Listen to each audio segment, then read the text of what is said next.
Hello दोस्तों, मेरा नाम है देवेंद्र। आज की जो वीडियो है इसमें हम डिटर्मिनेंट्स की बात करेंगे। इंडिविजुअल सप्लाई के डिटर्मिनेंट क्या होते हैं, मार्केट सप्लाई के डिटर्मिनेंट क्या होते हैं, ठीक है, सप्लाई, ये सब चीज़ें बात करेंगे, सप्लाई शेड्यूल।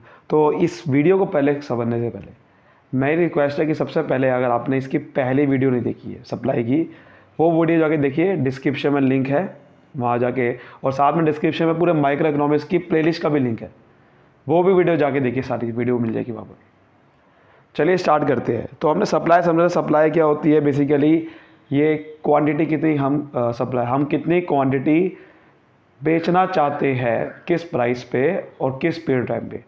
बेचने के साथ साथ एबल भी होनी चाहिए। और सप्लाई हमारी दो तरीके की होती है, इंडिविजुअल सप्लाई जिसमें एक फर्म की होती है, मार्केट सप्लाई मतलब सारी फर्म की। तो पहले हम इंडिविजुअल सप्लाई के फैक्टर समझने वाले। डिटरमिनेंट का मतलब इंडिविजुअल सप्लाई किन किन फैक्टर से इफेक्ट होती है, ठीक है। कब इंडिविजुअल सप्लाई ज़्यादा होती है, कब कम होती है, किन फैक्टर पर डिपेंड करती है। तो पहला पॉइंट है price of the given commodity. मतलब कमोडिटी का प्राइस के हिसाब से बदलती है। यानी कि अगर किसी कमोडिटी का प्राइस बढ़ रहा है तो भैया उसकी आप सप्लाई भी बढ़ा दोगे। क्यों बढ़ा दोगे? क्योंकि आपको प्रॉफिट ज़्यादा होता है जब अगर कोई प्राइस बढ़ रहा है। सपोज करो एक सामान 10 की जगह 15 का हो गया, तो पहले आप 10 सामान बेचते थे, मान लो आप 10 रुपये का सामान बेच रहे, तो आप 10 रुपये कमाओगे, लेकिन आप 15 का सामान 15 रुपये कमाओगे, तो प्रॉफिट ज़्यादा होगा ना। तो इस वजह से आप सप्लाई बढ़ा देते हो। सेम टू सेम अगर प्राइस कम होता है तो आप सप्लाई कम कर दोगे, बिकॉज आपको लॉस होगा। सस्ते में बेचोगे तो लॉस होगा, महंगे में बेचोगे तो फ़ायदा होगा। तो इसलिए प्राइस पर भी बहुत ज़्यादा डिपेंड करता है कि अगर कमोडिटी का प्राइस बढ़ गया तो सप्लाई बढ़ जाती है, और घट गया तो घट जाती है। सिर्फ कमोडिटी का प्राइस नहीं, बल्कि किसी और का प्राइस पे भी डिपेंड करता है सप्लाई। इसको बोलते हैं प्राइस ऑफ अदर गुड्स। कई बार क्या होता है कि दूसरे गुड्स का प्राइस बदलने की वजह से अपनी सप्लाई बदल जाती है। जैसे मान लो कि कोई PX है, कोई X कमोडिटी है, उसका प्राइस बढ़ गया, ठीक है। उसके प्राइस बढ़ने की वजह से हम सप्लाई किसकी बढ़ाएंगे? मान लो कि मैं भैया PX है मेरे पास, मैं PX सामान बेचता हूँ और PY सामान बेचता हूँ, मतलब X भी बेचता हूँ, Y भी बेचता हूँ, दो कमोडिटी बेचता हूँ मैं। अगर मेरा X का प्राइस बढ़ गया तो मैं सप्लाई ना X की बढ़ा दूंगा। बट प्रॉब्लम क्या है कि जो Y है कमोडिटी, Y कमोडिटी में बेच नहीं पाऊंगा, तो सप्लाई Y की गिर जाएगी। ये चीज़ होती है। यानी कि अगर कोई हम हमारे दो सामान बनाते हैं तो होता क्या है, कई बार अगर एक का प्राइस बढ़ जाए तो हम सप्लाई उसकी बढ़ा देंगे, दूसरे की कम कर देते। इसका एक और सबसे बढ़िया एग्जांपल क्या है, जैसे कि एग्रीकल्चर गुड्स में एक फार्मर है, एग्रीकल्चर कर रहा है, वो खेती कर रहा है, वो वीट भी बनाता है, राइस भी बनाता है। तो होगा क्या, सपोज करो कि अगर उसको लग रहा है कि वीट का प्राइस बढ़ गया, वीट का, तो वो क्या करेगा, खेती ज़्यादा किसकी करेगा? खेती किसकी करेगा? वीट की करेगा। सिंपल सी बात है। यानी कि सप्लाई किसकी बढ़ा देगा? वीट की। वो राइस को बेचेगा नहीं, वो वीट को बेचने की सोचेगा। तो इसलिए दूसरे गुड्स का प्राइस बदलने की वजह से होता क्या है कि जो दूसरे गुड्स का प्राइस बदलने की वजह से अपनी वाली सप्लाई गिर जाती है। अगर कोई हम दो सामान बेचते हैं तो वहाँ पर ये चीज़ अप्लाई होती है। तीसरा क्या है हमारा, prices of factors of production. Factors of production क्या होता है कि कई बार, मतलब देखिए, सामान बनाने के लिए कई बार आपको बहुत सारे प्रोडक्शन के लिए बहुत सारी चीज़ें लगती है। जैसे रॉ मटेरियल लग रहा है, ठीक है, कच्चा सामान लगेगा, पैसा लगता है, कैपिटल लगती है, लेबर लगती है, तो बहुत सारी चीज़ें लगती है प्रोडक्शन करने में। तो सपोज़ करो कि अगर इनका प्राइस बढ़ गया, फैक्टर ऑफ प्रोडक्शन का, तो मैं सप्लाई गिरा दूंगा। क्योंकि मुझे सप्लाई गिरानी इसलिए पड़ रही है क्योंकि महंगा पड़ेगा। भैया अगर सपोज़ करो कि मेरा एक सामान 10 रुपये का था, लेकिन ये सारे सब फैक्टर की कॉस्ट बदलने की वजह से वो 10 की सामान मुझे 15 का पड़ रहा है, तो ऑब्वियस सी बात है यार, देखो ये बात ध्यान रखना, एक चीज़ ध्यान रखना, कॉस्ट बढ़ रही है, ये प्राइस नहीं बढ़ रहा। मैं कॉस्ट मेरी अगर महंगा पड़ रहा है, सपोज करो 10 का सामान 15 का नहीं हुआ, सामान 10 का ही बेच रहा हूँ, लेकिन इसके पीछे लगने वाली जो कॉस्ट है वो बढ़ गई। मान लो पहले 10 रुपये का सामान था, उसको बनाने के लिए मुझे 8 रुपये लगते थे, सॉरी 8 रुपये नहीं मानते, 5 रुपये लगते थे, लेकिन अब सामान बनाने के लिए मुझे 8 रुपये लग रहे हैं।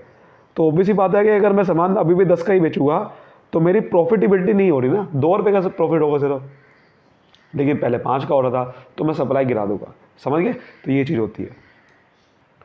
अगला है हमारा स्टेट ऑफ टेक्नोलॉजी। ठीक है, अब यानी कि मैं क्या क्या टेक्नोलॉजी यूज़ कर रहा हूँ सामान बनाने के लिए। टेक्नोलॉजी में आ गया जैसे मशीन वगैरह। तो अगर मेरे पास टेक्नोलॉजी बहुत अच्छी है, मेरे पास एडवांस टेक्नोलॉजी आ गई है, एडवांस्ड एंड इम्प्रूव टेक्नोलॉजी, यानी कि मेरे पास अच्छी मशीन है, अच्छी टेक्नोलॉजी मैं यूज़ कर रहा हूँ, तो ऑब्वियसली बात है कि इसकी वजह से मेरी जो कॉस्ट है प्रोडक्शन करने के लिए, जैसे पीछे भी हमने समझा कि मेरा अगर फैक्टर ऑफ प्रोडक्शन का प्राइस बढ़ रहा है तो मेरी कॉस्ट बढ़ जाती है, लागत बढ़ जाएगी, बनाने के सामान बहुत महंगा पड़ेगा। अगर अच्छी टेक्नोलॉजी है तो सामान बनाना बहुत सस्ता पड़ जाएगा। ठीक है, और अगर सामान से बनाना सस्ता पड़ गया तो मेरा प्रॉफिट बढ़ेगा, और प्रॉफिट मेरा बढ़ेगा तो मैं सप्लाई बढ़ा दूंगा। मैं सोचूंगा मेरा प्रॉफिट बढ़ रहा है तो मैं सप्लाई तुरंत बढ़ा दूंगा। सेम टू सेम उल्टी अप्लाई होती है। अगर मेरी टेक्नोलॉजी बहुत ख़राब होगी, मान लो मशीन ख़राब हो जाती है मेरी, और मशीन ख़राब हो रही है यानी कि डिग्रेडेशन, टेक्नोलॉजी डिग्रेडेशन हो रहा है, और अगर टेक्नोलॉजी डिग्रेडेशन हो रहा है तो ऑब्वियसली बात है मैं क्या करूँगा, मेरे को सामान बनाना बहुत महंगा पड़ेगा जो पहले सस्ता पड़ रहा था। तो ऑब्वियसली बात है मेरा प्रॉफिट गिरने लगेगा, और जैसे ही प्रॉफिट गिरने लगेगा मैं तुरंत सप्लाई गिरा दूंगा। समझ गए? इस तरह से होता है। फिर गवर्नमेंट पॉलिसी कई बार इफेक्ट डाल देती है। गवर्नमेंट पॉलिसी में क्या आता है, main cheese taxes and subsidies. Tax और सब्सिडी का भी सारा खेल है। कई बार क्या करते हैं, गवर्नमेंट टैक्स का रेट बढ़ा देती है, और टैक्स का रेट बढ़ाने की वजह से उसकी मुझे सामान को बनाने के लिए जो कॉस्ट है उस पर ही तो टैक्स उससे लगेगा, और अगर उस पर टैक्स लग रहा है तो मुझे महंगा पड़ेगा सामान बनाना। पहले मान लेते हैं कि पहले सामान 10 रुपये का बना रहा था, टैक्स लगाने के बाद उसकी जो कॉस्ट है वो मुझे 5 रुपये बढ़ रही है, लेकिन अब टैक्स बढ़ने की वजह से कॉस्ट मुझे 7 रुपये बढ़ रही है। ऑब्वियसली बात है मेरे प्रॉफिट गिर जाएगा, प्रॉफिट गिरेगा तो मैं सप्लाई गिरा दूंगा। उल्टा भी अप्लाई होगा कि अगर भैया अगर टैक्स में छूट दे रही है यानी कि सब्सिडी दे रही है तो मेरी कॉस्ट ये कॉस्ट बढ़ जाएगी। यहाँ पर ये कॉस्ट बढ़ेगी तो प्रॉफिट गिरेगा, यहाँ भी कॉस्ट बढ़ेगी, हाँ यहाँ सही था, कॉस्ट गिरेगी। ठीक है, तो यहाँ पर अगर टैक्स कम लग रहा है तो कॉस्ट गिरेगी तो प्रॉफिट भी गिरेगा। ठीक है, इस वजह से क्या होगा, मैं टैक्स कम होगा तो कॉस्ट भी कम लगेगी, प्रॉफिट मुझे ज़्यादा होगा, और सप्लाई मैं तुरंत बढ़ा दूंगा। समझ गए? अगला आता है हमारा जैसे कि हमारा objective of firm, objectives of the firm का ऑब्जेक्टिव क्या है, ये भी बहुत इंपॉर्टेंट होता है।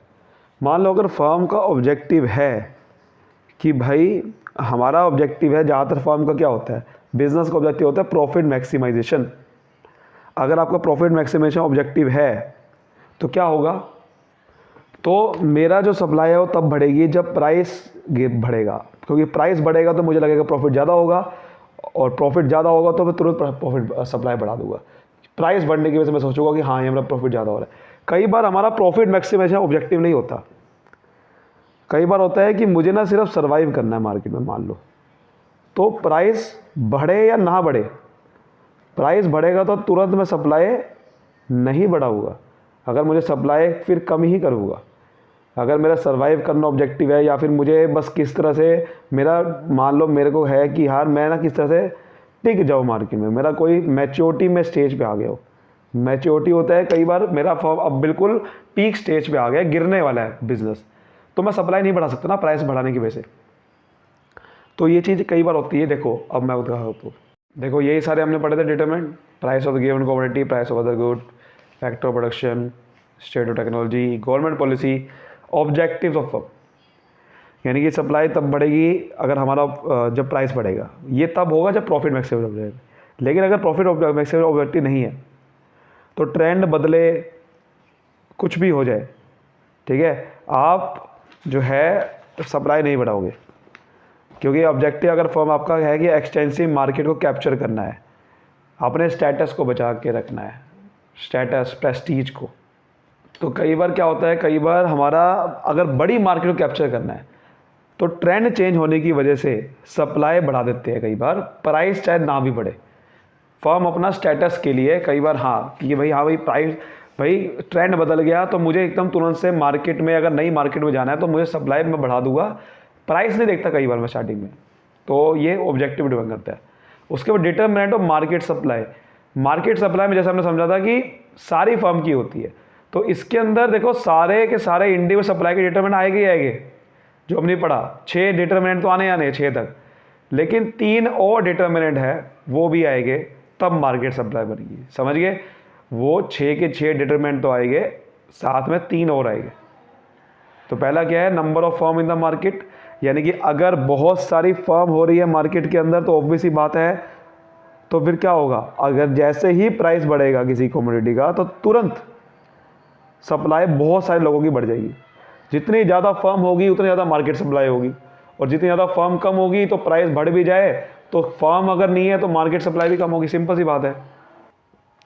ठीक है ना, वही लिखा है देखो, when the number of firm in the industry increases market supply increases, क्योंकि जब लार्ज नंबर ऑफ प्रोड्यूसर हो जाएंगे मार्केट में तो ज़्यादा सामान बनाएंगे, और जब ज़्यादा सामान बनाएंगे तो मार्केट सप्लाई बढ़ेगी। लेकिन अगर कम प्रोड्यूसर हो गए मार्केट के अंदर तो फिर क्या होगा, सप्लाई, मार्केट सप्लाई गिर जाएगी। वैसे सप्लाई बढ़ सकती है, लेकिन मार्केट सप्लाई की बात करेगी, टोटल सप्लाई सारी फर्म मिला के, तो वो कम ही रहेगी अगर फर्म नहीं है ज़्यादा मार्केट में। कई बार क्या होता है, फ्यूचर एक्सपेक्टेशन, मान लो कि आप फ्यूचर एक्सपेक्टेशन आपको लग रहा है कि हाँ कल ना प्राइस बढ़ने वाला है किसी कमोडिटी का, तो फिर उसके कल सप्लाई बढ़ाओगे, आज नहीं, आज उसकी सप्लाई गिरा दोगे, तो मार्केट सप्लाई तुरंत बहुत सारे लोग क्या करेंगे, सामान बेचना ही बंद कर देंगे। अगर आपको सबको लग रहा है कि भाई फ्यूचर में प्राइस बढ़ने वाला है, सेम चीज़ उल्टा भी होता है, कई बार आपको लगता है फ्यूचर में प्राइस गिरने वाला है, तो गिरने वाला तो आपको प्रॉफिट कम होगा, तो आज इसकी सप्लाई कर दोगे सारी की सारी, तो सारे लोग क्या करेंगे, एकदम मार्केट सप्लाई बढ़ा देंगे। ये चीज़ होती है। Means of transportation and communication, कई बार प्रॉपर इंफ्रास्ट्रक्चर डेवलपमेंट नहीं होती, यानी कि रोडवेज, रेलवेज, ये डेवलप नहीं होता। अगर डेवलप नहीं होता तो आप मार्केट सप्लाई नहीं बढ़ा सकते, लेकिन अगर आपका अच्छे से कंट्री में प्रॉपर इंफ्रास्ट्रक्चर डेवलपमेंट है, अच्छी रोड है, अच्छी रेलवे है, सामान एक जगह से दूसरी जगह पहुंच सकता है, तो आप मार्केट सप्लाई बढ़ाओगे, ऑब्वियसली बात है। समझ गए, number of firms, future expectation, means of transportation. तो ये था डिटर्मिनेंट्स। अगला हमारा बेसिक टॉपिक है सप्लाई फंक्शन। फंक्शन ये बहुत जगह पे आ चुका है, प्रोडक्शन फंक्शन, कॉस्ट फंक्शन। जब भी फंक्शन बढ़ाते हैं तो क्या मतलब होता है, रिलेशनशिप बनाना। तो सप्लाई फंक्शन क्या है, फंक्शनल रिलेशनशिप बनाना किसी दो चीज़ों के बीच में। किसके बीच में, क्वांटिटी सप्लाई और उसके जो फैक्टर इफेक्ट करते हैं उसको। अच्छा ध्यान रखना, क्वांटिटी सप्लाई और सप्लाई में क्या डिफरेंस है। चेंज, अगर क्वांटिटी सप्लाई बढ़ाता है ना, क्वांटिटी सप्लाई होता है कि तब हम यूज़ करते हैं जब प्राइस बदलता है सिर्फ उसी के प्राइस से। यानी कि मैं कहता हूँ कि प्राइस बढ़ा, सप्लाई बढ़ रही है, उसी का प्राइस बढ़ने की वजह सप्लाई बढ़ रही है, तो मैं क्या बोलूँगा, चेंज इन क्वांटिटी सप्लाई बोलूँगा। क्वांटिटी सप्लाई वहाँ वर्ड यूज़ होगा, सप्लाई वर्ड यूज़ नहीं होगा। अगर मैं बोल रहा हूँ सप्लाई बदल रही है बहुत सारे फैक्टर की वजह से, सिर्फ उसके प्राइस को छोड़ के, यानी कि प्राइस ऑफ अदर गुड्स, यानी कि पहला था प्राइस ऑफ गिवन कमोडिटी, अगर इससे सप्लाई बदल रही तो क्या बोलूँगा, चेंज इन क्वांटिटी सप्लाई। लेकिन इसके अलावा सारे फैक्टर जो थे उसकी वजह से अगर सप्लाई बदल रही है, जैसे कि price of other good, factor of production, state of technology, government policy, तो वहाँ पर मैं change in supply word use करूँगा, क्वांटिटी सप्लाई नहीं यूज़ करूँगा। समझ गए। तो देखो ये क्या कह रहा है, supply function shows relation function quantity supply for a particular commodity, और उसके जो फैक्टर इफेक्ट करते हैं उसको। तो क्वांटिटी सप्लाई जो है, एक तो वो क्वांटिटी सप्लाई हमें बनाना है, और साथ साथ के उसके जो भी फैक्टर इन्फ्लुएंस करते हैं वो सारे लेना है। तो देखो दो हमारा बन जाएगी, individual supply function, market supply. Individual supply का मतलब हो गया कि जो फंक्शन स्टेशन बनाना, सप्लाई, अब देखो सप्लाई बढ़ा के क्वांटिटी सप्लाई नहीं लिख रहा, सप्लाई और उसके जितने भी फैक्टर इफेक्ट करते हैं, यानी कि सारे फैक्टर लिखने हैं अब आपने, सप्लाई को जो इफेक्ट करते हैं वो सारे फैक्टर जो आपने पढ़े इंडिविजुअल सप्लाई के, 6 फैक्टर, देखो 6 के 6 लिख दिए, शॉर्ट फॉर्म में लिख दिए। एस एक्स का मतलब हो गया supply of given commodity X, F का मतलब फंक्शनल रिलेशनशिप बनाना, फंक्शनल रिलेशनशिप। पी एक्स का मतलब उसका price, price of given commodity X. P O का मतलब अदर गुड्स का प्राइस। पी एफ का मतलब क्या है, फैक्टर ऑफ प्रोडक्शन का प्राइस। एस टी का मतलब स्टेट ऑफ टेक्नोलॉजी।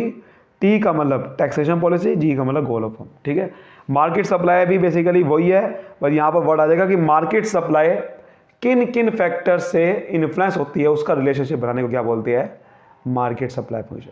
तो देखो सारे 6 के 6 आ जाएंगे, 3 और आगे बस, उसका 3 हो गया, नंबर ऑफ फर्म, एन से नंबर ऑफ फर्म, एफ से future expectation of price, M से मीन्स ऑफ ट्रांसपोर्टेशन। ठीक है, तो ये चीज़ है। उम्मीद करता हूँ आज की वीडियो को अच्छे से आपको समझ में आएगा। अगली वीडियो में सप्लाई शेड्यूल, सप्लाई कर्व, इन सब की बात करेंगे। तब तक के लिए मुझे दीजिए इजाज़त। Thank you so much. Video देखते रहिए, माइक्रो इकोनॉमिक्स की प्लेलिस्ट को फॉलो करते हैं। Thank you so much.